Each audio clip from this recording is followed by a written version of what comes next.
looking at this past year, the first half of this year, and then looking ahead at the next half, one thing I've noticed is that this is going to be looking back an incredible year at RPGs on PC in particular. It's funny, you and I are old enough.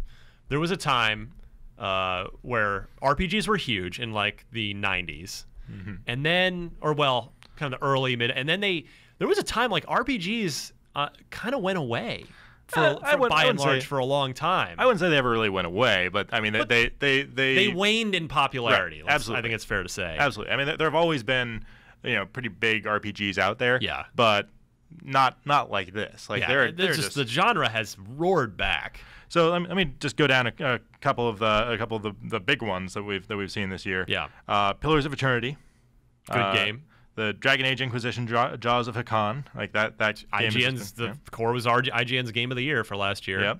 Yep. The Witcher 3, The Wild Hunt. 4 million sold in like the first month. Final Fantasy 14, A Realm Reborn. Which is one of the greatest stories. Heaven's Word is the expansion. The expansion, that one of the most incredible turnaround stories in the history of video games. We've had smaller things like Invisible Ink, which it's a roguelike. Call that an RPG? Absolutely. You're developing your character. You're making decisions. All right. Yeah, and call it more of a turn-based stealth game. It is. Well, I mean, it's a. What is an RPG? Like I hate having that conversation. I'll give it to you, but like for me, it's like if you're making character development decisions, you're choosing your course, you're going through a story, like that kind of makes it an RPG. I consider XCOM an RPG. It's a tactical RPG. All right. Well, that's a whole show unto itself. Yeah. But no, I mean, it's you're developing characters and taking them through a story. I consider that an RPG. You've got, and on that same note, you got Massive Chalice, you got Black Arts 2. That's more of a traditional one. And that's just in the first half of the year, which is traditionally slower. August. Didn't Wasteland 2 come out this year? I think that was last year. Last year? Okay. It'll come out. There's a enhanced edition that'll come out this year. Gotcha. August has turned into a pretty big RPG month. On August 11th, a new Dragon Age Inquisition DLC, The Descent, comes out. Those have been pretty meaty. That's smart on EA and BioWare's part, because August is a pretty quiet time. Otherwise, it's a great time to drop that. Well, you would think, except then 9 days later on August 20th, Shadowrun Hong Kong comes out. And there's a good Kickstarter success story. It is, absolutely. Yeah. And like the first game was just good, and then they came out with the second one. I forget the name of it, but Jordan Wiseman's in on that, right? Yeah, it's his. Yeah, that's what I thought. It's Harebrained Schemes, the developer. They came out with the second one, which was, I actually never got to play it. I was bummed. But it was universally praised as being significantly better. This one, Hong Kong, looks even better than that. Looking forward to that. Pillars of Eternity, The White March Part 1 comes out 5 days after that on the August 25th. So there are not enough hours in the day at this point. Yeah, and it's like it's going to be difficult for any human to play all three of those in a reasonable amount of time. In September, Sword Coast Legends comes out. That's a D&D game. In October, it's sort of an action RPG, right? I believe so, yeah. Yeah, which is totally my kind of a D&D in an action RPG form. Yep. Thank you. Sign me up.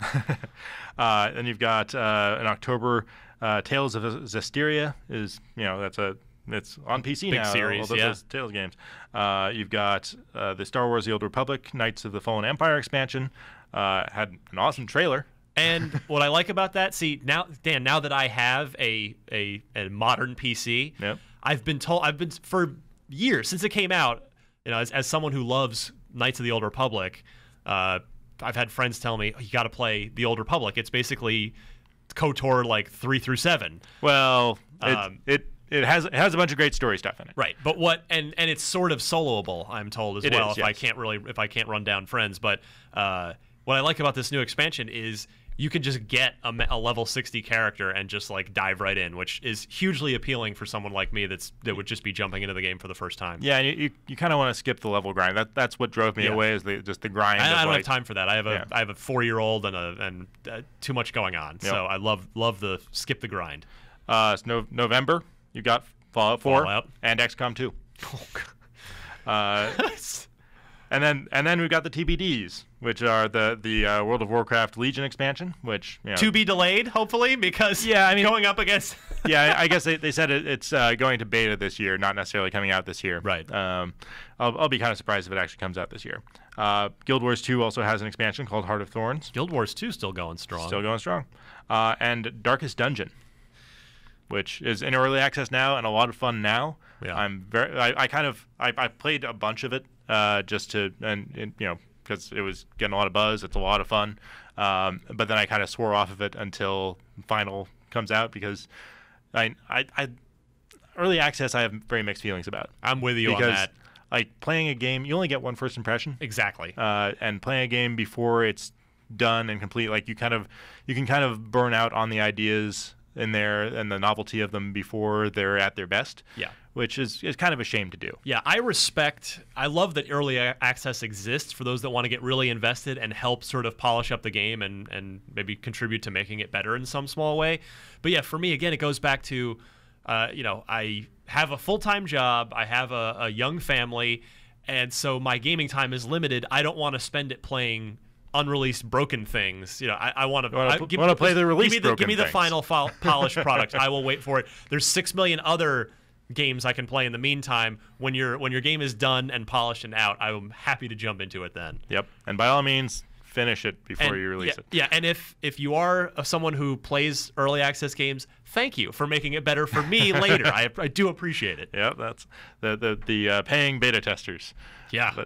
So thank you for your service. And that does allow a lot of games to exist that wouldn't otherwise exist. And early access is now on the both consoles as well. So it is a growing trend phenomenon. that is not going away. But yeah, like that. This I think it's going to be a pretty epic struggle to determine the RPG of 2015. And just between The Witcher, Fallout, Pillars of Eternity, like those are three like huge. We know what's going to sell the best. Yeah. I mean that's pretty much a foregone conclusion with Fallout. With all due respect to The Witcher, that's already sold huge. I mean Fallout's going to have the marketing, it's got the name, it's got the fact that it's been 5 years. No, excuse me, 6. It was 7 years. 2000. It was since 2008. Vegas, yeah. I guess. 2008 was Fallout 3, and then I think 2010. Yeah. Yeah. All right. So 5 years since the last major Fallout release. It's a long time, and a lot of pent up desire. Look what it did for Grand Theft Auto. Yeah. But yeah, like I know there are a bunch of people in this office who swear by The Witcher. And, oh yeah. And rightfully so. And Fallout, while a spectacular game, has its detractors and reasons that people would prefer Witcher over it. So I think my heart and soul belongs to Fallout just because I prefer the sci-fi setting to fantasy. But myself, it's going. I mean, I would bet money right now it's going to be the top-selling role-playing game of this year, if not the top-selling game. Right. I mean, it's that you've got. Call of Duty will compete for that title, but and also I think Battlefront could make a huge push at that best-selling game as well. Remember that Force Awakens marketing to piggyback on. Absolutely.